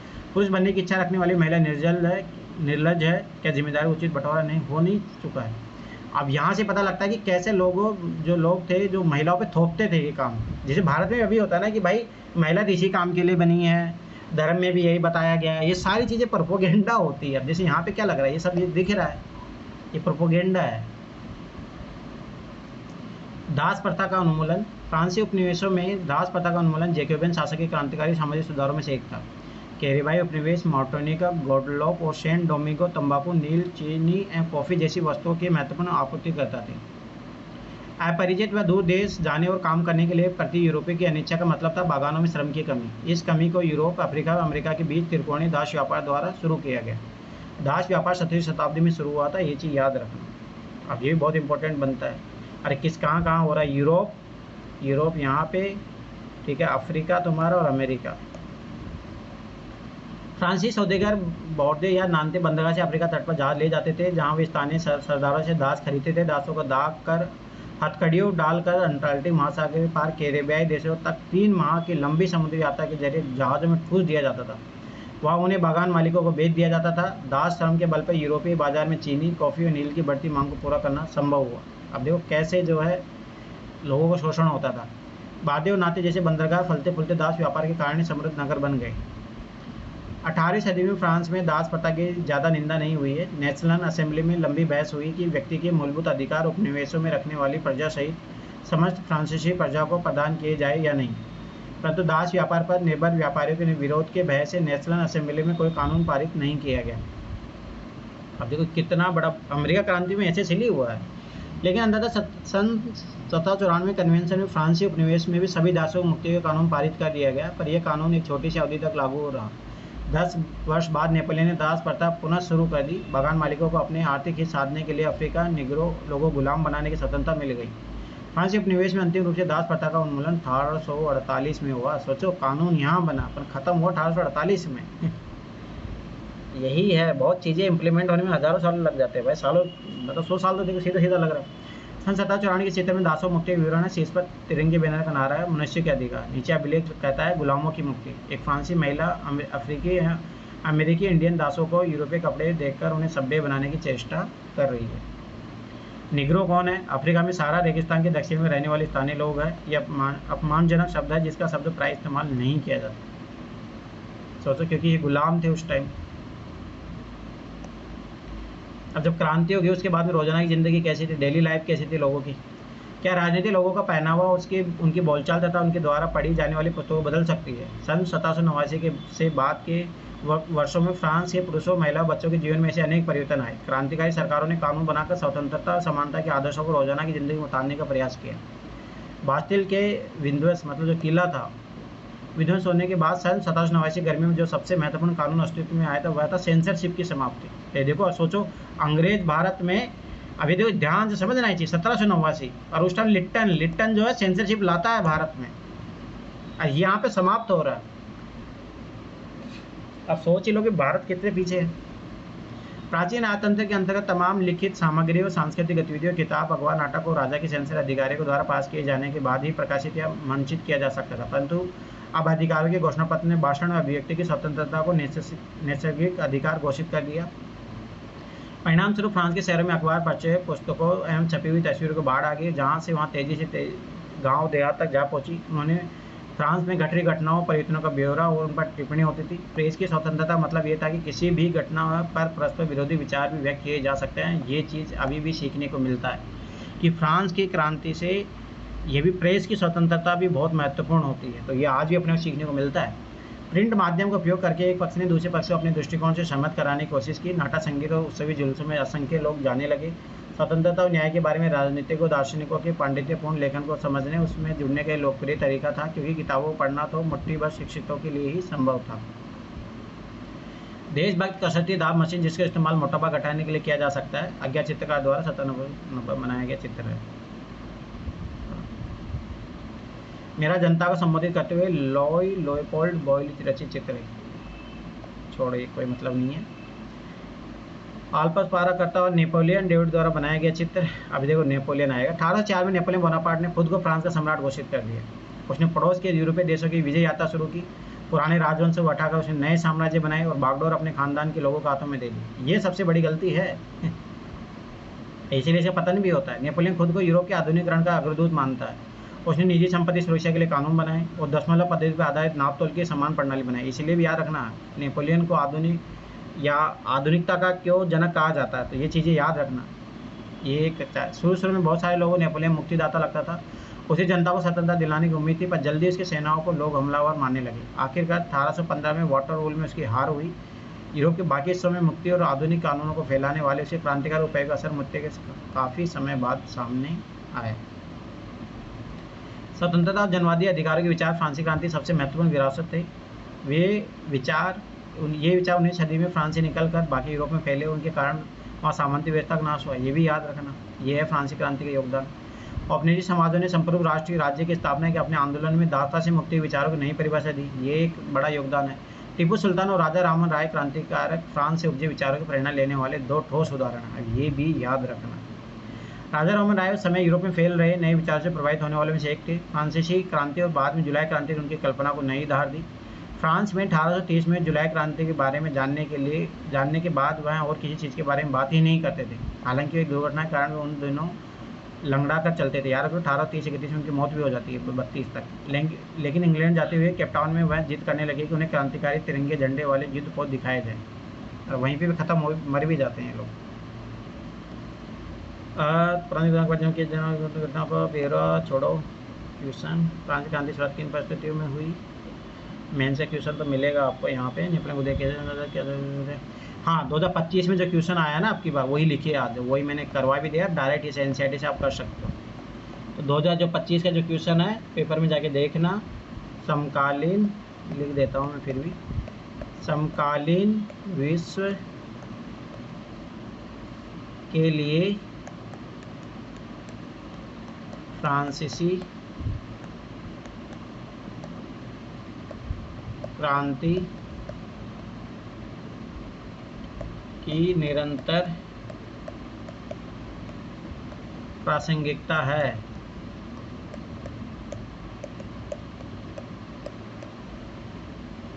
प्रासंगिकता है, स्पष्ट कीजिए। ये क्वेश्चन आपको लिखना है, एक क्वेश्चन ये, ठीक है। एक और क्वेश्चन यहाँ से देता हूँ। फ्रांस क्रांति शुरुआत किन परिस्थितियों में हुई? फ्रांस समझ किन सबको क्रांति फायदा मिला? कौन सी समझ मजबूर हुई? शांति समझ किन सबको निराश हुई? 1920 सदी दुनिया के लिए फ्रांसी क्रांति कौन सा विराट छोड़ गई थी? जनवरी सोचे मनाइए फ्रांसी क्रांति से हुआ। देखो एक और क्वेश्चन देता हूँ जो लिखना है, 2 क्वेश्चन लिखने हैं आप लोग। और मैं फिर बता रहा हूँ डेली लिखा करो, नहीं कोई मतलब नहीं है तुम्हारे पढ़ाई का। ना लिखते हो ना कुछ करते हो ना टेस्ट देते हो। जो लोग जब तक टेस्ट सबमिट नहीं करोगे तब तक कुछ, वो टेस्ट क्या फाइन सबमिट नहीं करोगे तब तक कुछ ही नहीं। मैं कॉपी वॉपी चेक करूँगा ही नहीं, क्योंकि तुम लोग इसे सीखने को मिलेगा, नहीं तो लापरवाह हो कोई मतलब नहीं है ना। जब तक सीरियस नहीं होगे आप लोग, कोई मतलब नहीं है। सर 8 बजे तक लीजिएगा। क्या हो गया? 7 बजे तक लीजिए। और उठाकर फेंक दूँ। तुम ही लोग तो 11 बजे बोलते हो और अब तुम ही लोग बोल। सर आपने ही बोला था, मेरा तो सही चल रहा था। ये अभी 11 बजे कोई आया? कोई भी नहीं आया। आपको जिसने बोला सर 8 बजे रखो। 8 बजे से 12 बजे तक आराम से 4-5 घंटे स्टडी हो जाती है अभी। लास्ट 12, फिर बाद में ना तुम रोगे चिल्लाओगे तभी मैं टाइम चेंज नहीं करूँगा, ये चीज़ याद रख लेना फिर। हाँ ठीक है, 8 बजे लिख दो। 8 बजे ठीक है। अब कोई पहले वाला कोई दोबारा मेरे को बोला ना, उठा के फेंक दूंगा, टाइम चेंज कर दो। ये भी हमने बोला था, आप भी बोला था। मैंने नहीं बोला था, कल वो निखिल आया था ना, वो बोल रहा था। कहाँ आया?